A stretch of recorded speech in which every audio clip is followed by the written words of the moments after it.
But why did you choose to marry Kajol, your wife? I really don't know. I mean, we met, we got along very well, and eventually it was taken for granted that we will get married.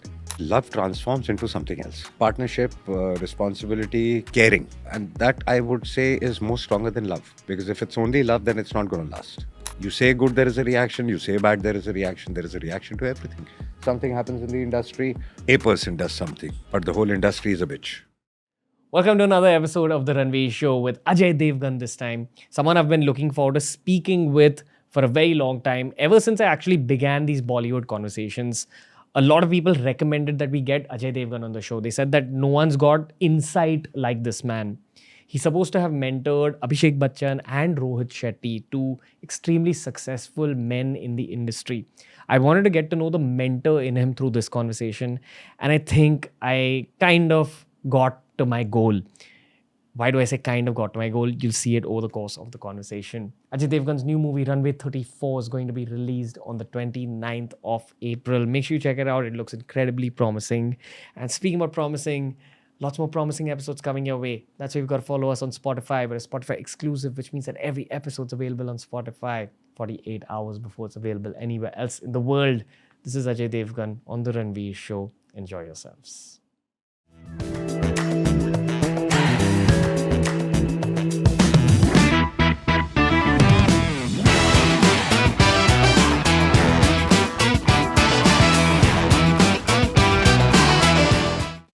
Ajay Devgn, sir, welcome to the Ranveer Show. Thank you, Ranveer. I've only heard positive things about you when I was doing research for this podcast, because on this podcast, it's much more about the human being behind the brand. And that's why I think podcast culture is picking up. So how do you feel being on a podcast for the first time? I don't know, you must have spoken to the right people, I think, if you've heard only positive things. But I think everybody has something to say negative about somebody. So it's just normal. I mean, you should not bother about it. Do you have anything negative to say about yourself? Yeah, there are lots of things which I don't like about myself also. I don't know how to talk about it, but there's some things you want to Work upon? work upon. I think everybody needs to. So, like I stress too much. I think that's not good for me. I stress about my kids too much, and that lands up in a mess sometimes. You know how kids are today. So yeah, you have to work upon things. At this stage of my life as a man, I'm trying to learn from older guys about just the process of aging. And I hear a lot of people in their 40s, in their early 50s say things like that about the stresses of life. Like we even had John Abraham on the show last week. Obviously, when I was your age, or till I was till you're 40, 45, you're still okay. Then the stresses start. Which is what, sir? Just you start getting more responsible. I think you start maturing a little more mentally, so you don't take things too easily. Then I think it happens to everybody. You start thinking about pros and cons. Earlier, when we had an action, had a reaction, it was just a reaction, without thinking. Now every reaction you have to think about, and that's how it goes. And every time you think about a reaction, obviously there are 10 takes to it. So then you calculate, you think. I hear you, sir. I feel in your 20s and your 30s, for people in general, not just men, for everybody, it's much more about career tension and, where am I taking my life? Is that still alive? Like in your 40s and 50s, do you still stress? I think it increases. Really? I think it really increases. In your industry? In every industry, I would say. Every industry. Or maybe also people start thinking that, when you're in your 20s and your 30s, you're like, ठीक है यार, manage हो जाएगा, कर लेंगे, हो जाएगा. Then your responsibilities increase. Then if you get successful, then there are more responsibilities.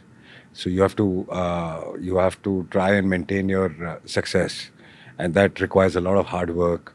So एक चीज़ की आदत पड़ जाती है ना. So then you start, you want to continue with it. Yeah, and then you get married and you have children, and so it just keeps multiplying. When you're all alone and you're not bothered about anything, it's completely different. I mean, the thought process is completely different. Can you dial back to your single life? And It's not about single or it's about getting married also. It's just about I think that's the age 20 to 30 you don't care. You don't care much. You don't bother about things. You think you can handle anything. Then once you start growing up, you start analyzing things. And once you start analyzing things, like I used to be a very rash driver. I used to drive very, very fast. But now when I drive, I think, अरे यार सामने से कोई आ नहीं जाए, accident नहीं हो जाए, किसी को लग नहीं जाए. So you start getting careful. And it is just a natural aging process. It's got nothing to do with I am getting matured or you're not getting matured. It's with everybody, I guess. does marriage have an impact on the mind? Of course it does. Of course. positive? Yeah, positive. Of course, positive. Can be negative also. I mean, it depends on how you take it. You start stressing too much, and responsibilities increase, and then you sometimes start. If you start coming under pressure, then it can go the negative way. But if you handle it well, then it goes the positive way. So it just depends on yourself that how you're going to handle it. I hear you. And marriage is a concept I think about a lot. I also want to tell you one thing. This is just perspective exchange, okay? Social media has like changed the way minds work. Your kids are technically Gen Zs. Very different from even my generation, which is 90s born millennials. And very difficult to have a rational conversation with them because they have their answers ready. And strong opinions. Yeah, strong opinions. And the things you said about being in your 20s, I hear you. And a part of me agrees. A part of me disagrees because I feel like our generation grew up with social media as teenagers. Their generation, your kids' generation, grew up with social media when they were kids. So it's really molded our minds differently than your generation. Yeah, I totally agree. So while you said that in your 20s, you're kind of brash and you don't care, I feel millennials, like 90s born kids, care a lot. And Gen Zs begin caring even when they're teenagers. So just culture has changed a lot, sir. And maybe I'm not discounting the stress you feel in your 40s and 50s. No, I just feel that you're right. They have started thinking about things a lot more, but not necessarily in every aspect of life, I would say. How do I put this? They would not think about what they want to. The Gen Zs also, I mean, in some ways, their thinking is very, very sensible and very, very much more sensible than what we used to be. But in some things, they really don't care. It's like when you talk about their future and things like this, they are still, they're living in their own world, in this maybe social media world or whatever. So there is a problem somewhere also, and there is a positive somewhere also. No, I hear you. Okay, let's talk about marriage again. That's the actual question I have. I'm just coming from a personal perspective. And I know you don't like sharing your personal life, but I'm still going to be rude enough to ask you this. But why did you choose to marry Kajol, your wife? I really don't know. I mean, we met, we got along very well, and we started seeing each other without even proposing. And then eventually it was taken for granted that we will get married. Like an organic... Yeah, and the thought process is also that our thoughts were similar, our whatever we say, the morals and things like this, they seem to gel together. So it just went in a flow. And how is it sustained? I know it's a rude question. But it's sustaining very well, though there are ups and downs in every marriage in the sense, disagreements. But then you have to manage those disagreements. I mean, two minds cannot be alike. Where kids are also concerned, you can't just, two minds will think differently also in their upbringing. But then we come to terms and we discuss it, that what is right and what is wrong, and that's how it works. Do you feel a masculine mind and a feminine mind are very different? Of course they are different. So as a guy, keeping that masculine mind in sight, what do you have to do for a successful marriage as a guy? You have to also understand the other person's point of view, and the first thing is you should be very open about that. If you think you're wrong, you should just open up to it, apologize, and get it over with. Then it works. If you stick by your egos, then it's not going to work. So that's the main thing. God. And what would you say? And you should always start, not just marriage, anyways in life, you should, if you've done something, from my point of view, you must have done something wrong. But I need to understand from your point of view, why did you do that? Okay, if you try to understand that, then you can figure out and have a healthy argument that what is right and what is wrong. I hear you. Are you that same couple that sings "Dekho Dekho Janam"? Are you still that? Not in real life. We were never that couple. Are you all lovey-dovey? I'm not a very, very physical person, I would say. Okay. I care for people. I care a lot and I show it in different ways. So But love keeps growing as the marriage keeps going further. I think love transforms into something else. Partnership. Partnership, responsibility, caring, I would say. And that I would say is more stronger than love. Because if it's only love, then it's not going to last. You know why I'm enjoying speaking to you? You're very easy to talk to. You're like a very calm I? person. Yeah. I don't know. I came into this conversation thinking that it's not going to be the easiest conversation, but you're making it like really easy for me. And you're just being chill about answering these questions. What do you not like being asked? Actually, nothing.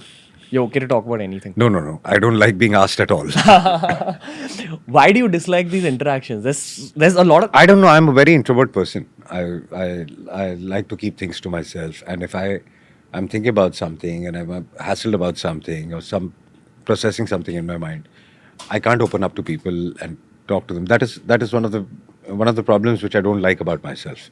So yeah, so it just cooks inside my head, but I cannot open it up. I cannot. How do I put it? I can't. Express? I can't express. But you know what's happening in your head. I know what's happening in my head. So what happens when you try to And express? I don't want to express, maybe. I just want to sort it out myself. I just become aloof and I just handle things my own way.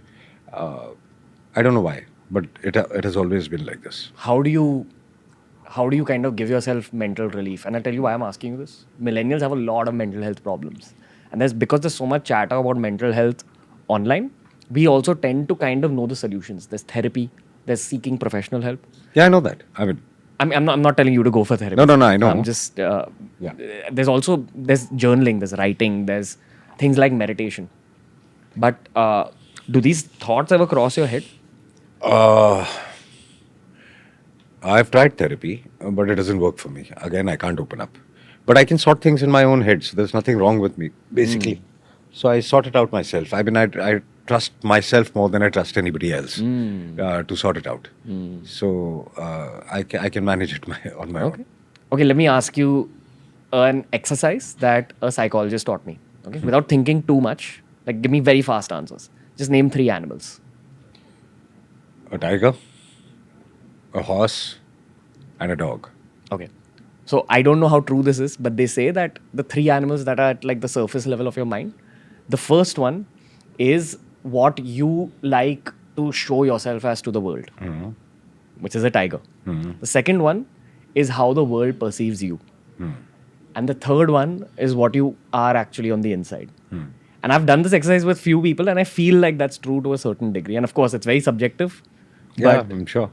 does it make any kind of sense to you? Yeah, so now your point of view, explain what tiger... Singham, okay. power image, Okay. right? And a horse? That you keep doing things. You're a hustler. You're a survivor. It's not easy to maintain your relevance. I've been in this industry for 6 years and I know how traumatic the fight for relevance can be. You're part of the media industry, it's even more. But that's what I see about, even as a kid, like when I was seeing Golmaal, you know, it's like I've seen you since the time I was a kid. Like my first movie memory is probably Ishq. Then I'm seeing you in Golmaal as a teenager. Then I'm seeing you in Singham. Now I'm seeing you in a movie you're directing. You know, that's horse energy. That's probably how the world perceives you. But the third one, your core, maybe you're just a very loyal person to your craft. That's why you said dog. Because I know you have a love for cinema. I have love for cinema and I'm very loyal to the people I care about. That's the core of you. Okay, cool. I have to ask you this question. So we've had Abhishek Bachchan on the show. I've interacted with Rohit Shetty. And the one word used for Ajay Devgn is mentor. Bade bhaiya, big brother. Why do you help people and why do people remember you like this in the industry? Well, like I told you, if I like somebody, then I'm there for them all my life. You know, whatever happens. And Loyalty. yeah, loyalty, and I feel I care for them. Then I would like to see them grow. I would like to see them reach their full potential. Why has Rohit Shetty become Rohit Shetty according to you? When you've mentored him? I wouldn't say I have mentored him, but he's a very hardworking boy. When he came, he was very young. He was loyal. He still is. and he picked up the craft very fast Of direction. of everything in this industry, and he worked very, very hard. I mean, he is one of the most hardworking boys I've ever seen, and we got attached. I mean, I liked him the way he was. In a brotherly way. Yeah, and then we've been together since then, since he joined in, and that's how things grow. And then when you start caring for somebody and you treat him like a brother, and there's fondness, and he's a hardworking boy, then it becomes like family. So he's family now. But he's in another orbit in terms of director brands. Yeah. He's an iconic director brand Yeah. now. I don't think there's anyone who's reached his level of brand. Maybe Karan Johar. Yeah, But what has he done to break out into that, according to you? that's what I'm saying. It's hard work. It's just hard work. It's just hard work, and also he's also somehow gauged the. He's not into, okay, I'm going to make niche cinema, or I'm going to go here, I'm going to go there. He just believes in entertaining the audience. He knows the pulse of the audience, and he's very clear about what he wants to make and how he wants to entertain people, and that's period. So that's something very fabulous about him. So when we're shooting also, we don't question him about what the audience wants, because we're sure that he knows. Though He's an artist. anybody can make mistakes, but he's not faulted at all. So, there's a lot of young actors, directors watching this. You're a producer, you're an actor, you're a director. What would you like to say about the industry in general? What should people know before they entered? What should people know while they're in it in order to climb? If you had to do a live mentoring session. No, I see. I'm nobody to tell anybody what to do. I mean, everybody has their what they want to be. It depends on what they want to achieve. If somebody says I want to be an actor, I say my first question is, do you want to be a star or an actor? So you have to be very clear about why you. Is it your passion? Is it your talent, or you just are lured by stardom?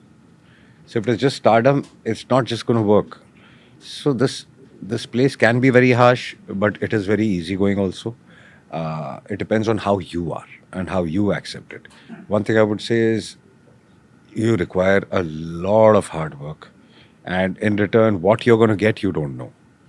Because so don't expect that overnight I'm going to be successful, or it's going to take time. It depends on how passionate you are, and sometimes not also. I'm not saying all talented people get successful, or all successful people are talented. It's just I think somewhere it's just your luck also, maybe I would say, because I mean the topmost 8, 10, 12 actors in the industry, and surviving, and look at the population of the country, and most of them want to be actors. So there is some X factor also there, but hard work and your talent is the most important thing, and what you want to be and what you want to achieve. It's very important. You can't just say, "Okay, I just want the stardom, but I don't want to work for it." You have to be a good actor first. You have to live your life in a different manner. Do you know Jaideep Ahlavatis?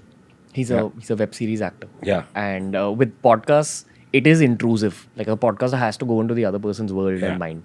So I've seen like about 300 great minds right now. And the one reference point I'd have for you in terms of your mind, who you are as a person, it's very similar to him. I mean, he's very passionate about acting. And that's what I love that you said. That lots of people enter this industry to become stars. Very few are passionate about the craft. Yeah. Do you think that's the reason you've also survived? Because Of you course. enjoyed this so much? Of course. I think so. I mean, because when you're passionate about it, you learn, you grow, and you will make your mistakes. There'll be ups and downs, but you don't give up, and that's how you survive. What do you sacrifice to reach where you are, so? Lots of things you sacrifice, but you don't even know. It's like simple, very simple. That I mean, the most simplest thing I would say is that you have to be on a not exactly a particular diet, but you have to consciously know that you can't gain weight, you can't do what other people do, you can't. You have to. You have to. You can't speak your heart out so many times. You see, you can't because it's not our job. There are so many issues happening in the country and things like this. we choose to speak, we don't choose to speak also, because they are taken very differently. They are, if you're trying to be honest about something, about what you feel also, sometimes it's taken in the very, because there are two sections. One, whatever you say, you will have a backlash. You know, there'll be 50% who will be with you, 50% no. So that the other 50% is also a huge chunk. So you're scared of that also. You know, it's not very easy. You want to so many times people say, why are they quiet? Why aren't they talking about it? This has happened or that has happened. Because there is a reaction to everything. You say good, there is a reaction. You say bad, there is a reaction. There is a reaction to everything. Something happens in the industry, a person does something, but the whole industry is a bitch. You know? Does it happen in any other industry? No. No. You read a newspaper, or you say somebody was caught in XYZ crime or something. They don't blame the whole industry. They blame that person, this businessman, or this guy, or whatever, this cop. But everybody else is not blamed. Here, one person is representing the whole industry, whoever. And maybe that person is not even part of the industry. He is a so-called actor who's a struggler. You see? But the headline is, actor so-and-so. I see where the stress comes from. It comes from partly the negatives of the limelight. Yeah, so people will not understand. See, for one, what happens is when you're successful, arey inko kya problem hai yaar? They have everything in life. But everybody has problems. Everybody has issues. So they are not for you when there is a problem. As long as you're entertaining them, you're fine. The moment you say something against them, against a section also, they will retaliate. I think there's sort of a version of people view famous folks as superheroes. So when a superhero kind of makes a mistake, see, even they're humans. Obviously, there's going to be mistakes. Yeah, exactly. But the mistakes made by a superhero are attacked. Yeah. That's how I look at it. Exactly. So we can't afford to make mistakes. We can't afford to say one word wrong. Which is So where we the have to, pressure builds up. too much pressure. Obviously, too much pressure. Now, speaking about pressure, you've built out a legacy. Like for me, Ajay Devgn is Singham. You know, that's the image of you in my heart. Yeah, but nobody can be Singham, no? In real life. You're Singham. No, It I'm came not out of Singham. you. Yeah, that's besides the point. That's an aspect of me. And maybe of the character, not even me, I would say. But then everybody has fears. What I'm admiring about you is like I can totally feel the introvertedness, and I still appreciate you kind of opening up so much. So, I also want to ask you, in terms of being an introvert, you're one of the first introverts I've actually had on the show. I feel very few introverts we've had on the show. How have you made it big in a people-oriented business by being an introvert? See, I don't understand that. Now people keep telling me that. And when I started also, and till a couple of years back, they were always saying, you're not fit to be in this industry. You should go out, market yourself more, be seen in parties and, mingle with people and things like this. And I never believed in it. I am not going to change myself for something else. I mean, I believe in myself. I think that I can achieve. If I have a little bit of talent, I will achieve what I want to achieve. And how much ever I achieve, I'm fine with it. At least I know that this is only on talent and not on any manipulations and calculations and things like this. So I never wanted to change myself, and I am still the same. And I would like to be the same. But do you have any advice for a very young introvert person who's trying to make it big in any industry? Would your advice be just stick to the craft and work on that? Of course, I think stick to the craft. Don't change yourself. The moment you change yourself, you will start disliking yourself. You're not going to enjoy your job because that's not who you are. You're becoming something else, somebody else, and going on set, meeting people, which is what you're not. And you're not going to enjoy what you're not. So you need to be what you are. If in the long run, you need to be successful. So you're saying like stay comfortable in the head? Of Stick course. to who you are? So that you Otherwise, become how are you creative. going to do a good job if you're not comfortable? The first thing is, if you're not going to enjoy what you're doing right now, how are you going to do it? No, I hear you. You gotta have fun in the long term. That's what, Yeah. you know Snoop Dogg, he's a big rapper. He's also someone who sustained like through the 90s, 2000s, 2010s. Someone asked him that, how have you sustained for so long? He's like, I just have so much fun doing this. Exactly. Exactly. So that's the version of what you're saying as well. And see, films work, films don't work. People take them very seriously. and people make you take them very seriously also. They write about you, they talk about you. So I really believe that that is something which is not in your hands. So at least when you're working, at least enjoy the process of that work. Because the outcome of that work is you're not going to enjoy. Good or bad, whatever. If it's good, there's going to be more pressure for the next one. And if it's bad, you're going to be sad. So might as well enjoy the process. Something you need to enjoy in life, yeah. So you enjoy the process. Are you enjoying that your next film is coming up where you're also a director? So I'm working very hard. I love hard work, and I'm enjoying the process. I would say I really am, because I know when it releases on the 29th, that is where I'll stop enjoying. Because I would want to know what is going to happen now, how people going to react to it. So till the 29th, let me enjoy it. there's a sparkle in your eyes when you talk about it. Your next film, is that with like every film, or is it just this one Most in of the particular? films. Most of the films. Most of them. Yeah. But some films you really know that something has gone wrong, it's not going to work. Deep inside you know that. And some films you're excited about because you know that things have fallen into place, and you just keep your fingers crossed that people like it. Why should people go watch Runway 34? That is for them to decide, A for one. Okay. I would say that it's something very, very different, very, very interesting. It's a thriller genre where it is not that once you know in the end what has happened, it's over. It's the process you enjoy, and it's a very, very interesting film. Very, very interesting film. So it's a great script. I think people should like it. Okay. Okay, cool. I have to ask you some pertinent questions, which I've wanted to ask you, forget the podcast, just as a person, because I have followed your journey for a while. I feel there's this whole like secret spiritual side to you. And keeping that in mind, I want to ask you, for you, after you've seen fame, you've seen money, you've seen sustained success, what does the meaning of life become? Like when you wake up and why are you living life? Why are you working so hard? Why are you even taking that pressure? No, I'm not. Eventually, you're not working hard just for money. Okay, you're like I said earlier. You are working hard because you enjoy it. I love the process of work. I love my craft. I love my work, and I feel the moment that's gone, you're finished. You will age as very fast. I mean, because an idle mind sitting at home doing nothing, physically and mentally, you'll start aging. So you need to, I really tell people, I say, however old, look at Mr. Bachchan. I'm sure the moment he says I quit, he'll age so fast, but right now, he's at work, he's got the energies what we have. Not that it's normal, it's not normal.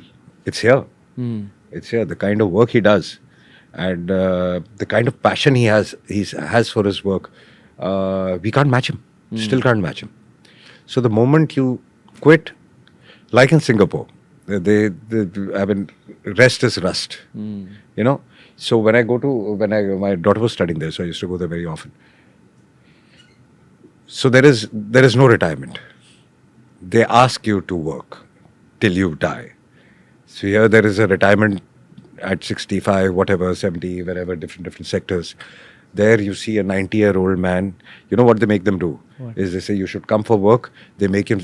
You go to any supermarket or any store. They're sitting on their counters just taking money. They're not even doing the walking around job. But they're so happy doing it. You see people age here and they're sitting at home and. The things you're saying is like that horse thing we spoke about. Yeah, exactly. That you're doing things. Exactly. That's how the You world need to, looks you at you need as to. well. You're born for it. What are you born for? To just sit idly. You're born for some reason. I mean, you believe in a power up there or no, I don't know. That's people's.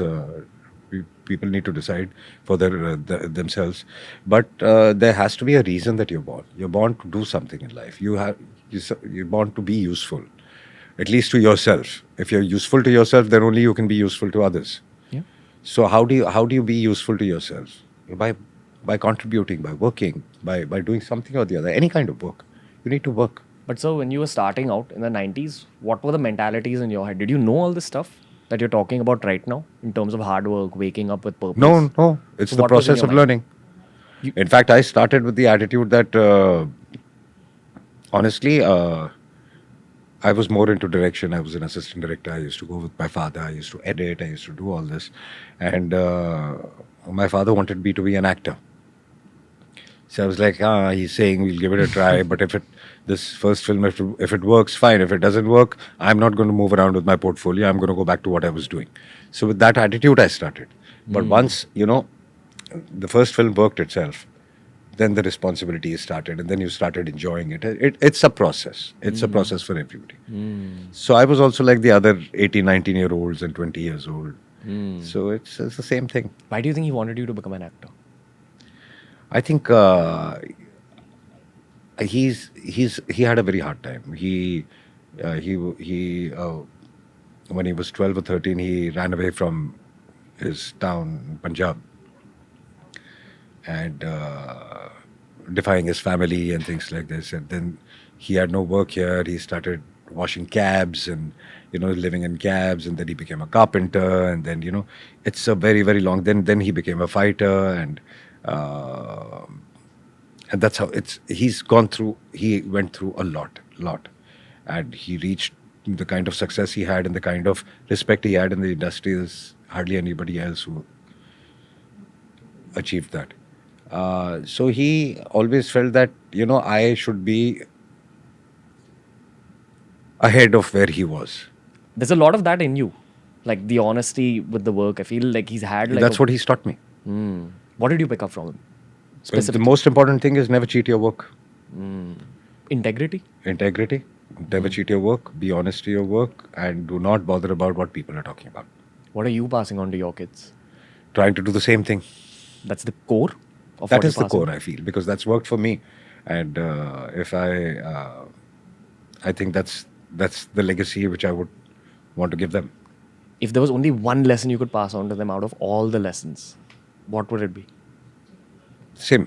Integrity. Integrity and hard work. Do you want them to get into films? No, wherever they go. I mean, I wouldn't want to ask them to do this or that. Whatever they want to do, but they have to believe in it and they have to work hard. They have to be honest to it.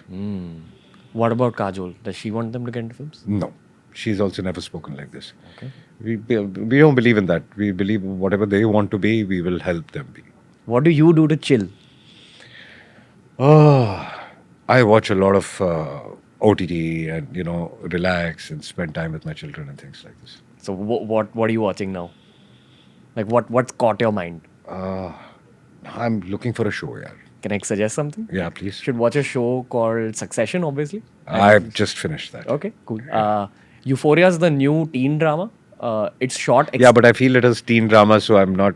I had the same opinion. You should just watch it for the cinematography and the art, and see where Gen Z is taking its art and what they are following. And it's very different from any other generation. Okay. Because short content has changed mind so much that Yeah. people's attention spans are like Yeah, really low. yeah. So how do you keep them gripped to a story? It can't just be the story. It has to be things within it. And for me personally, I recommend that every man watches a show called Dave. It's about a rapper and how he builds his own career. And I know that the subject matter may not be interesting, but each episode is about a different emotion that a man faces. Okay. And it's often related to insecurities. Okay. So insecurity is about everything from penis size to bank account size to friendships. Exactly, I totally agree. Yeah. And just an essay on that. But it's helping a lot of young guys all over the Yeah. world come to terms with themselves. Maybe like one last question for you on this conversation. Two last questions. Firstly, did you not enjoy this? No, it was good. It was fun. Yeah. Okay. I did. I actually did. Okay. I'm glad. This was not an easy conversation for me. It started off easy. Why would you say that? My job is to go inside people's minds. I sense you're guarded, and that's perfectly fine. I accept it. Yeah, but I did reveal a lot open of up. things. I'm sure you opened up more than other conversations. Yeah, of course, I did. Pardon me if I crossed a line with you. No, that's fine. It's that wasn't my intention at all. I feel there's a lot to learn from you. I hear people saying incredibly positive things about you, and I was trying to get to the core of that. That why do people say so many positive things? What's inside the head? So for me, what I've gained is stamina, like that horse mentality. Yeah. What you said about your dad with integrity. Yeah. One final question to you. So why do you have that Shiva tattoo? And why is Shiva such an important? I mean, I don't even remember when it started or how it started. It's always been there. It's always, I just feel a connection, and that's that. And I don't tell people also what they should do or what they should not do, but it's my connection, and I feel very, very comfortable, and I get a lot of strength from it. I would say, mental strength from it. No, I hear you. There's a concept called Ishtadev in Indian culture, which means that when you close your eyes and you think of the word God, what do you see? And for different people, it's different. For someone, it's like a ball of light. For someone, it's Jesus Christ. For someone, it's something else. For a lot of men in India, it is Shiva, and I would say I would put you in that same category. Yeah, maybe. And they often say that people who choose Shiva want an element of detachment in their life.